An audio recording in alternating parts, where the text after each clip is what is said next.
Add కంటే ముందు అనగనగా ఒక రాజు సినిమాతో ఇంట్రడ్యూస్ అవ్వాలి కదా. సో హీరోకి మీకు సంథింగ్ ఇష్యూ, సో ఏదో జరగడం, రైటింగ్ లో ఏదైనా డిస్కషన్ జరగడం, మొత్తం మీదకి అది ఆల్మోస్ట్ అనౌన్స్మెంట్ దాకా వచ్చి ఇంకా మీరు చేయాల్సిన అనౌన్స్మెంట్ చేసి రెడీ టు షూట్ దగ్గర దాకా వచ్చి ఆ స్టేజ్ వరకు వచ్చి బ్యాక్ స్టెప్ అంటే ఆ తర్వాత స్క్రిప్ట్ తో ఆ హీరో ఇప్పటి వరకు జర్నీ చేసి ఒక ఫైనల్ గా ఒక డైరెక్టర్ తో చేస్తాను. ఏమైంది అసలు, ఏంటి అసలు? అంటే ఫస్ట్ ఏం జరిగిందంటే జాతరత్నాల టైంలో నేను నవీన్ ఇద్దరు క్లోజ్. ఓకే, స్క్రిప్ట్ అనుకున్నాం, చేద్దామని అనుకున్నాం. తర్వాత నవీన్ జాతరత్నాలు హిట్ అయిన తర్వాత మనం చేద్దాం బట్ కాకపోతే నాకు సెకండ్ హాఫ్లో కొన్ని చేంజెస్ కావాలి ఆ స్టైల్లో మాట్లాడేవాడు. ఓకే, ఒక స్టేజ్ వచ్చిన తర్వాత నేను ఈ సినిమా ఈ టైంలో కరెక్ట్ కాదేమో అన్న జోన్లోకి వెళ్ళాడు. కరెక్టే కదా, ఇప్పుడు జాతరత్నాలు అంటే సక్సెస్ అందరికీ రాదు, తనకు వచ్చింది, ఎవరైనా ఎస్టాబ్లిష్ డైరెక్టర్తో చేసే ఛాన్స్ ఉందేమో అని అనుకుని నేను నా ట్రయల్స్ చేస్తానని చెప్పాను. తను కూడా ఓకే అన్నాడు. వంశీ గారికి నచ్చేసింది స్టోరీ. బట్ అగైన్ మళ్ళీ నవీన్ అయితే బాగుంటుంది అని, లేదంటే నేను ట్రావెల్ చేశాను, నాకు ఈ సెకండ్ హాఫ్ అయితే నేను చేస్తానని. సో నవీన్ ఏంటంటే వేరే వాళ్ళతో చేస్తున్నాను అని తెలిసింది. సర్లే మనమే చేద్దాం, వర్కౌట్ చేద్దాం అని అన్నాను. ప్యారలల్గా చేసేద్దాం అని అనుకున్నాను. అప్పటికే 3 సంవత్సరాలు అయిందండి ఆ స్క్రిప్ట్ మీద. ప్యారలల్గా చేద్దామని అనుకుని పాపం తనకేంటంటే ఒక సినిమా మీదే కాన్సన్ట్రేట్ చేయగలుగుతాడు. బట్ నా స్టైల్ అది. బట్ కళ్యాణ్ కోసం నేను చేస్తాను, ట్రై చేస్తాను వచ్చాడు. బట్ ఆయన చేయలేకపోయిండు. 2 సినిమాలు మిస్టర్ శెట్టి సినిమా, అనగనగా ఒక రాజు, 2 ప్యారలల్గా చేద్దాము అన్న మూడ్లో స్టార్ట్ చేసి లేదు మామ నా వల్ల అవ్వట్లేదు, నేను అదొకటి చేస్తాను అన్నాడు. సరే చెయ్యండి అని వంశీ అన్న, హీరోని అట్లా ఫోర్స్ చేయలేం కదా, సో నువ్వు అది ఫినిష్ చేసుకొని రా అని. బట్ నాకు నవీన్ స్పీడ్ తెలుసు, అది ఇంకో 1.5 year ఈజీగా పడుతుందని నేను అనుకున్నా. సో నేను ఇనిషియేట్ చేసే వంశీ మెల్లగా చూసుకొని తప్పేం లేదన్న, క్వాలిటీ కోసం అట్లా చేయొచ్చు. బట్ నువ్వు అది చేసే లోపు నేను ఒక సినిమా చేసుకుందామని నేను అనుకున్నా. సో ఆ టైంలో నేను టిల్లు స్క్వేర్ రాస్తుండేవాడిని. ఎందుకంటే మీకు ఆ టైం పీరియడ్ చాలా ఇంపార్టెంట్ కదా, మీరు అన్నట్టు ఒక సినిమా ఆగిపోయి సంథింగ్ మీకు ఆఫర్ గురించి వెయిట్ చేస్తున్నా. ప్రొడక్షన్ హౌస్ ఉంది. నేను సిద్ధుకి చెప్పా ఐడియా, అరే భలే ఉందిరా ఇది, మరి నీకు టైం ఉంటే చేయొచ్చు అన్న జోన్లోకి వచ్చాను నేను. ఓకే, వంశీ అన్నకి చిన్నబాబు గారికి చెప్పినప్పుడు వాళ్ళు ఫుల్ ఎగ్జైట్ అయ్యారు. అరే సూపర్ ఉంది కదా, నవీన్ది ఎలాగో 1.5 year పడుతుంది, ఇదంతా 6 నెలలే కదా, టప్పని చేసేద్దామని. సో చేసేవాడిని. సినిమా చేసాం, సినిమా సక్సెస్ అయిపోయింది.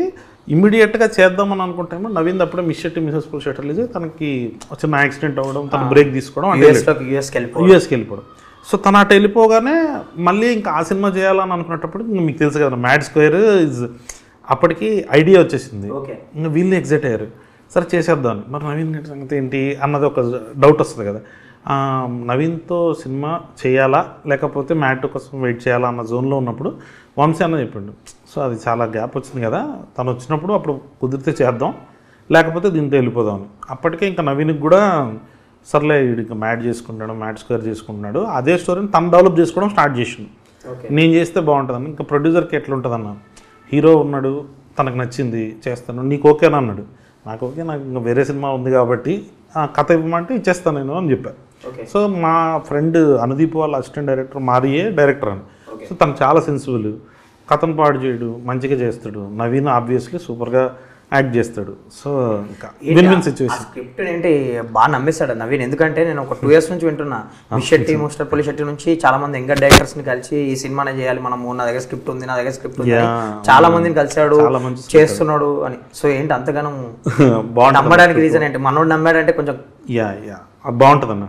అంటే మామూలుగా ఏ స్క్రిప్ట్ అయినా కానీ ఒక 120 wordsలో మీరు చెప్పగలిగితే అది బ్లాక్ బస్టర్ స్క్రిప్ట్ అంటారు అనమాట.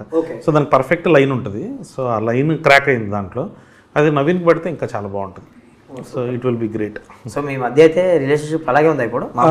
రిలేషన్షిప్ అంటే ముందు నుంచి కూడా నవీన్ అంత అటాచ్డ్గా ఎవరికి ఉండరన్న. మీరు ఒకసారి అబ్జర్వ్ చేస్తే నవీన్కి ఇండస్ట్రీలో బెస్ట్ ఫ్రెండ్ ఎవరు అంటే ఎవరు చెప్పలేరు అనమాట. అసలు తను చాలా రిజర్వ్డ్గా ఉంటాడు, సినిమా గురించే మాట్లాడతాడు, సినిమా స్క్రిప్ట్ గురించే మాట్లాడతాడు. సో ఆ టైంలో సో క్లోజ్నెస్ ఏమి ఉండదు మీకు యాక్చువల్లీ? లేదు, ఇప్పుడు కూడా ఉండదు. లేదు, నాకు ఇప్పుడు అనుదీప్ తోటి అంటే నేను రోజు మాట్లాడతాను, అది ఫ్యామిలీ లాగా. ఇప్పుడు సిద్ధు మామది అనుకోండి, ఏ అప్డేట్ వచ్చినా మామకి వెళ్ళిపోద్ది, నా అప్డేట్ మామకి తెలుసు. ఇప్పుడు విశ్వక్ వీళ్ళతోటి ఒక ఫ్రెండ్షిప్ అట్టు ఉంటుంది. But Naveen is always reserved first నుంచి. యాడ్కి వచ్చేసరికి త్రివిక్రమ్ గారి ఇన్పుట్స్ కానీ అవి కానీ తీసుకుని మీరు కూడా ఆ టైంలో చెప్పారు. దీనికి సంబంధించి ఏమన్నా ఆయన ఇన్పుట్స్ కానీ ఏమన్నా? సార్ చాలా బిజీగా ఉంటారు. అంటే అనగనగా ఒక రాజు సినిమాకి చెప్పారా మీరు స్క్రిప్ట్? లేదండి, మ్యాట్ రెండు చెప్పలేదు. అనగనగా ఒక రోజు సార్కి చెప్పాను. సో అనగనగా ఒక రోజుకి చాలా హెల్ప్ చేశారు ఆయన. ఒక 1 డే స్పెండ్ చేశారు. ఆ 1 డేలో నా స్క్రిప్ట్ అట్లా ఒక 60% నుంచి 90% వచ్చేసింది అన్న ఫీలింగ్. Final shape up వచ్చేసింది. సో ఇప్పుడు నవీన్ చేయబోతున్న దాంట్లో ఆ ఇన్పుట్స్ కూడా ఉంటాయి అన్నమాట.